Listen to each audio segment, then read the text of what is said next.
ZEE5 ಇರುವಾಗ ನೀವು ನಿಮ್ಮ ನೆಚ್ಚಿನ ಶೋಗಳನ್ನ ಎಂದಿಗೂ ಮಿಸ್ ಮಾಡಿಕೊಳ್ಳುವುದಿಲ್ಲ. ಅದು ಸಂಪೂರ್ಣ ಉಚಿತವಾಗಿ. ನಮ್ಮವ್ರಿಗಾಗಿ, ನ್ಯಾಯಕ್ಕಾಗಿ, ಸಮಾಜಕ್ಕಾಗಿ ಹೊಡೆದಾಡೋದನ್ನ ತಪ್ಪನ್ನಲ್ಲ, ಹೋರಾಟ ಅಂತಾರೆ. ಆ ಯುದ್ಧದಲ್ಲಿ ಸಾಯಿಸೋದನ್ನ ಬಲಿ ಅನ್ನಲ್ಲ, ಸಂಹಾರ.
ಏಯ್, ಯಾರ ನೀನು?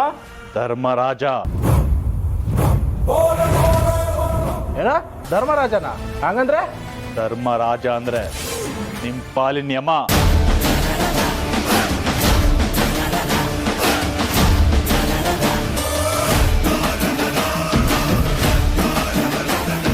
ಏಯ್, ಲೈಟ್ ಆನ್ ಮಾಡೋ.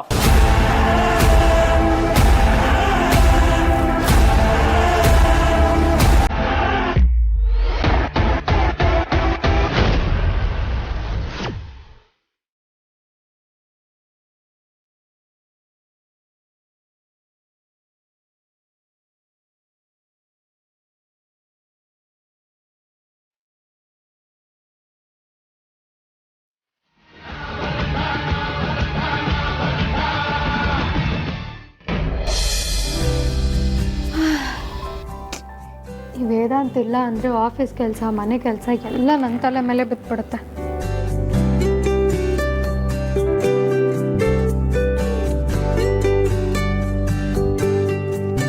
ಅಮ್ಮೋ, ಅಮ್ಮೋ, ಏನೋ ಏನಾಯ್ತು? ಅಮ್ಮು, ಅದು ಅಣ್ಣ ಯಾಕೋ ಗಾಬರಿ ಆಗಿದ್ಯಾ? ಏನಾಯ್ತು? ಗಾಬರಿ ಆಗೋಂಥದ್ದೇನಿಲ್ಲ ಅಮ್ಮು. ಆ ಧ್ರುವ ಇಷ್ಟೊತ್ತಿನಲ್ಲಿ ಬೈಕ್ ತಗೊಂಡು ಎದುಗೋ ಹೋದ. ಬೈಕ್ ತಗೊಂಡು ಹೋದ್ರಾ? ಅಣ್ಣ ಮಧ್ಯರಾತ್ರಿ ಇಷ್ಟೊತ್ತಲ್ಲಿ ಎಲ್ಲಿಗೆ ಹೋದ್ರು? ಫೋನ್ ಮಾಡಿ ಕೇಳಬೇಕಿತ್ತು.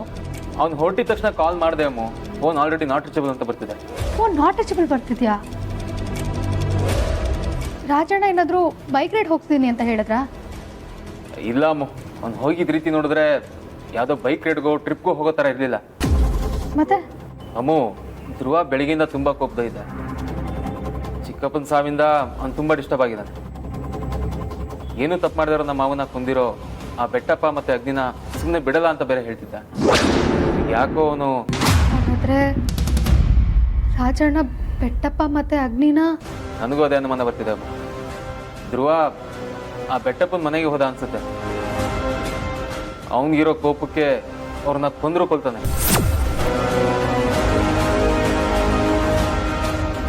ಇಲ್ಲ ಅಮ್ಮ, ಈ ವಿಷಯ ಇನ್ನೂ ದೊಡ್ಡದಾಗೋ ಮುಂಚೆ ನಾವೇನಾದ್ರೂ ಮಾಡಲೇಬೇಕು. ಹೌದಣ್ಣ, ಬಾ.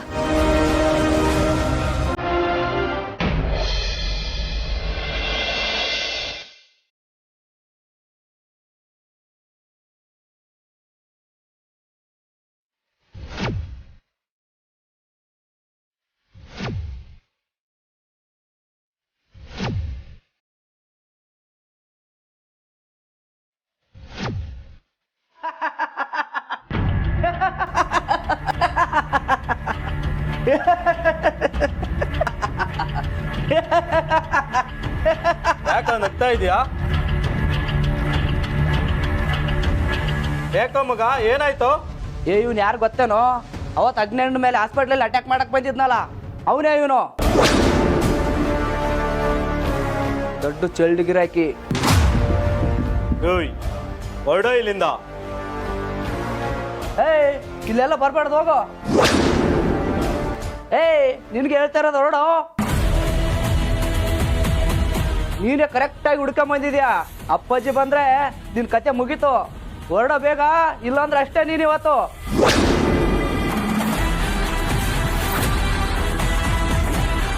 ಏನೋ ಗುರಾಯಿಸ್ತಾ ಇದೆಯಾ? ದಿವ್ಸ ಕಣ್ಣು ನಿನಗೆ ಹೇಳ್ತಿರೋದು. ಓಡ್ಕೊಂಡ ಇಲ್ಲಿಂದ.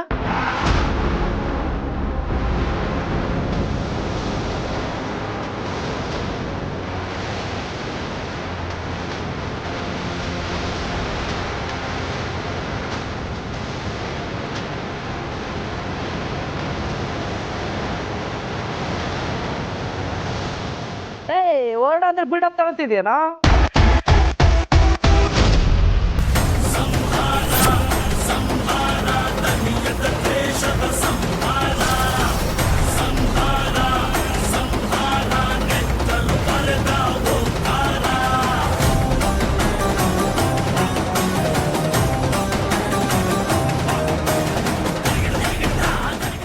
ZEE5 ಆಪ್ ಡೌನ್ಲೋಡ್ ಮಾಡಿ ಎಲ್ಲಾ ಸಂಚಿಕೆಗಳನ್ನು ಸಂಪೂರ್ಣ ಉಚಿತವಾಗಿ ನೋಡಿ.